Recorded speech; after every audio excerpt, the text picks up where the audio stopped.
This is Mike Mozart of Jeepers Media on YouTube, and I've got a secret. It's a deep, dark secret. I'm telling you, you're going to be one of the first to find out.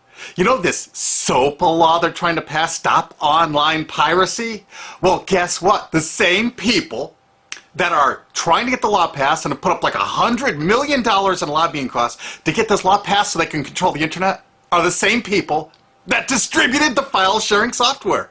That's right. They're the ones that actually profited from the distribution of the software and taught people how to use it and then turned around and sued people like you for billions of dollars. They did. I'm not kidding. Just look up Joel Tenenbaum. They've sued him for hundreds of thousands of dollars. Poor college kid. They sue single moms for millions for downloading 24 songs. Hey, Google the name Jamie Rassett Thomas. Look at that. They sued and got $1.9 million judgment out of this single mom, and you are next with SOPA. They're going to sue you when SOPA passes. They want to make even a little bit of copyright infringement a felony online. If you do like a little karaoke song, or you have your wedding's first dance, you have a copyrighted song, they want to make you a felon and put you in jail and sue you for hundreds of thousands of dollars. They've done it before to little innocent kids. And you think, oh, I'm not in the United States, I'm fine. No, they're passing this law so they can send in the troops to arrest you and shut down websites in your country too. No kidding. Hey, if you don't believe me, look at this article. British student faces extradition to U.S. over copyright infringement. A 23-year-old British computer student faces possible extradition to the U.S. for linking to copyrighted content on his website. He didn't even post copyrighted material. The student, Richard O'Dwyer, was accused of copyright infringement after setting up a website, TV Shack, which had links to thousands of movies and TV shows, but did not host them. He just linked to them. But our government, under Obama, sent in the U.S. Department of Immigration. They're insisting that the U.K. ship him to the United States so we can put him in prison for 5 years. And what he did is not illegal in the U.K. But our government is insisting, and they may even storm England to get him, to bring him to justice here. They're going to use this to take over the internet and shut down sites like YouTube and Twitter and all your favorites so they can control it, so you have to watch their lame-ass, worthless TV shows. But you know what? I've got the secret to stopping it, and you're going to help me do it, right? Now, don't disappoint me. You got to do your part. Because once the lawmakers find out about this, I think they're going to stop that law. But if you're listening to those hearings, you know, it's all about online piracy, like downloading movies and TV shows and stuff like that. But who do you think, but come here, who do you think really caused all that piracy, huh? Was it all these kids? No. They needed the tools to do it. Who distributed those tools? Guess who? CBS Television? The CNET division of CBS had almost the exclusive distribution of things like LimeWire, Kazaa, Morpheus, BitTorrent, Azurius, Vooz. CNET, Download.com, and ZDNet are divisions of CBS Interactive, which is owned by CBS Viacom. CNET distributed these little widgets that you would click on those sites. CNET would host this software on their own servers after they've tested it for effectiveness, after their editors approved all the copy and all the pictures, after they tested it thoroughly to make sure it worked perfectly. Then they'd allow it on their site, and they'd give people this widget, because the more downloads that appear on CNET's charts. Because at one time, CNET was a very popular site, and they wanted to be on those charts, so people would say, ooh, the most popular download of the day, I want to be there. Right now you're saying, hey, a lot of other sites had that software besides CNET. Oh, yeah, they did. It was co-branded with CNET. That's right. They made deals where they would distribute their content on sites like AOL, MSNBC, ESPN, Disney'sGo.com. Hey, now it's time to wake up. These SOPA supporters, most of them distributed the file sharing software and taught people how to use it. But before I go on, I have to explain something. File sharing software is perfectly legal. However, under the MGM versus Grokster U.S. Supreme Court ruling, they held that one who distributes a device, you know, the file sharing software, with the object of promoting its use to infringe copyright, as shown by clear expression or other affirmative steps taken to foster infringement, is liable for the resulting acts of infringement by third parties. This is regardless of the device's non-infringing uses. In other words, you can distribute it, but you can't encourage anyone to use it to infringe copyright.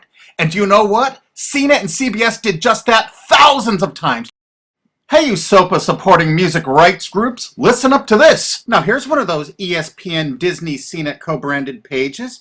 And what do we see here? One of the mp3 Insider file sharing smackdown test, something they commonly did for quite a few years. Why did they use Britney Spears and Beatles and known artists? Disney, you put it on your ESPN site for the better part of a decade? Encouraging people to download and copy copyrighted materials? Why did you do it, Disney? Why? It doesn't make any sense. But why would Disney even have their own branded piracy software, branded for Go.com, one of their portals? That's right, the Walt Disney Company that's plowing millions into getting SOPA passed has a ghost of file sharing past. Their own branded file sharing service to get free MP3s branded the Go Network. And they use Scour as one of their search engines, and what do you know? They were suing Scour at the exact same freaking time. They were suing it and using it to help people procure songs. Disney, I thought you supported SOPA. That's right, guys, Disney's one of the key supporters of SOPA. And enjoyed a decade-long distribution deal with CNET for all those downloads. Another one of the key supporters of SOPA, Warner. The Warner Corporation distributed this software through their AOL portal for years and made a bundle doing it. They distributed Kazaa, for God's sakes, BitTorrent. They did them all. AOL? Oh, no, you didn't, AOL, because you were part of Time Warner.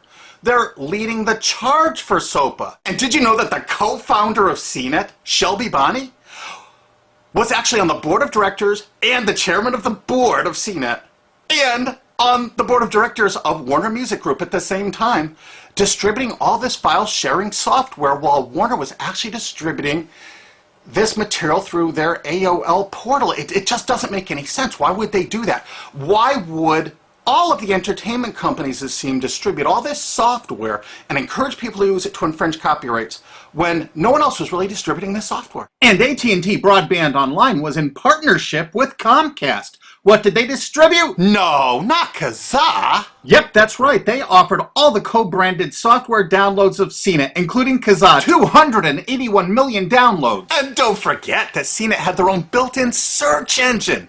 That's right, it was used for finding MP3s. And to make it even easier, you didn't even have to leave CNET's site. Nope.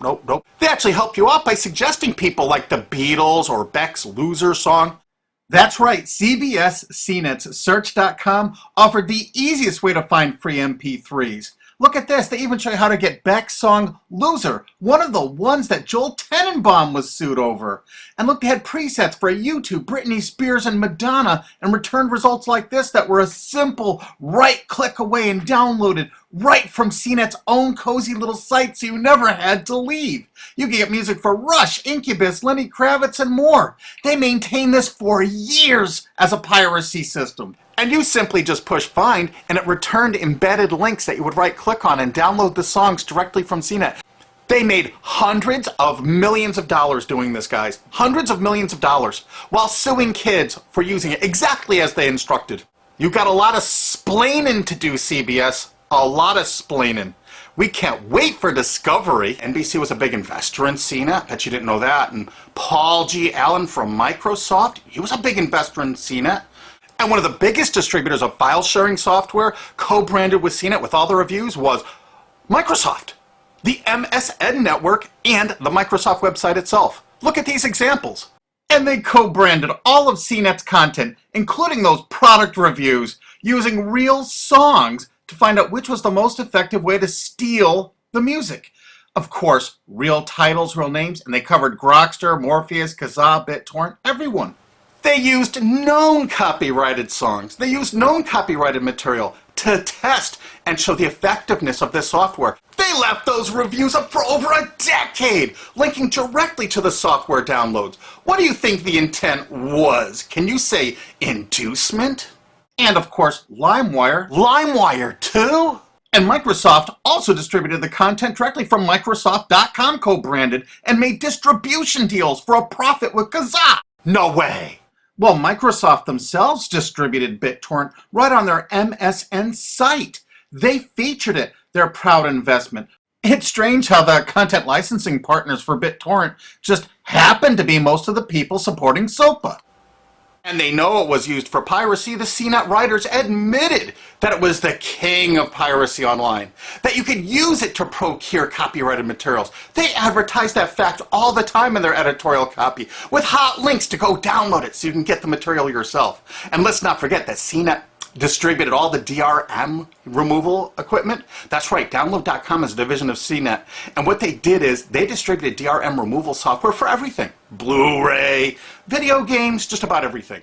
Now, book publishers are some of the biggest supporters of SOPA because there's a lot of piracy of ebooks going on online. Of course there is, because CNET and ZDNet distributed all the DRM removal software to strip the DRM out of those books. That's why there's so much piracy. They offered a cornucopia of DRM removal software for everything. Why would one of the big entertainment companies, CBS Viacom, that's leading the charge for SOPA, distribute this material? To create an aura of copyright infringement. So when they go in to see these lawmakers like these senators and congressmen, they're going to say, look at all the piracy. There's so much piracy going on. We know because we caused it all to happen ourselves so that we can control the internet. That's absolutely what happened, and you need to get this video through to every lawmaker in the world. I'm counting on you to do it. And you think that's not going to make a difference? If those lawmakers see this video and the evidence we have, they're going to say, whoa, these are all the people that sent lobbyists into my office this week about all this piracy. Why the hell have they been distributing this software for a decade as the exclusive distributors? The virtual exclusive distributors. Why would they do such a thing? They're doing it to control the internet, guys. And you have one chance to stop them before this all passes. And this is it. You want to be a hero, you get this to as many lawmakers in your country, attorney general's offices in your state, your senators, congressmen if you're in the United States, or the lawmakers in England, Australia, whatever country you're in. You're going to find out that CNET, ZDNet, you know, that division of CBS, has offices in like 50 countries around the world. There's 50 different entities to sue for your country to recover damages. You have to get this video to every lawmaker in the world, even in your own country, because in your own country, you know, I know your country's cash strapped and they're going to come after you taxpayers like to get more money for their treasuries. Why not just sue the people that distributed the piracy software and caused all the piracy to happen? We've already been contacted by a half a dozen countries. We're giving them all the evidence we got, which is tens of thousands of pages, actually over 100,000, I think. It's hard to keep count. There's so much evidence. And all this evidence was gleaned from public sources on the internet. There's no secret hidden documents here. I just asked the lawmakers to drag these people into court, show them this evidence and say, why did you do it? How come you're here before us, getting us to pass these laws when you were the ones that were the only ones that distributed the software at all and you profited from it? What did you expect was going to happen? They were going to use it to trade baby pictures? Hell no. Their own testimony in court for years in copyright infringement lawsuits said specifically the software was only used for copyright infringement. And they knew it. And they profited from it. And they intended for people to download it and use it for copyright infringement so they could go crawling to these lawmakers and throw hundreds of millions of dollars at them to get laws to control the internet and take down sites like YouTube and Twitter and Tumblr and all your favorites. And you're not going to let that happen. Alki David, the famous billionaire, has put up millions of dollars. And he's representing artists and writers that got wronged by this. And you know what? They're going to get their damages from CNET and CBS. Big time. And we want answers, and we're going to get them. So if you care about your future, you're going to distribute this video, and you're going to make sure every lawmaker sees it. And I want to hear from some of those lawmakers, because we got lots of evidence. And don't forget to rate this video so it's the #1 top-rated video of the day. We want to make sure all the lawmakers see this. Don't forget to share this with your friends, because this is your last chance. You only have a few days to stop SOPA, okay? And if the lawmakers see this, I think they're going to go, put the brakes on immediately. And favorite this, because that's another way to get to the top of the charts on YouTube. I'm not putting advertising. I'm not making any money on this. And everything I've shown in this is fair use. If they take this down, this is fair use, and we're certainly going to file against that. But you know what? They're going to try to take it down because it'll take a week or so to get it back up so they can pass through that SOPA thing. So I want you guys to download this and re-upload it all over the internet. Change it some. Put some leaders in front of it. Shorten it. Cut it up. Whatever you have to do. Because they're going to do everything they can to take down this information because that's what they do and that's what they want SOPA for. Don't forget, CBS Viacom is the #1 supporter of SOPA and the #1 distributor of piracy software and the #1 promoter of it to use it for copyright infringing purposes. How is that not just totally screwed up?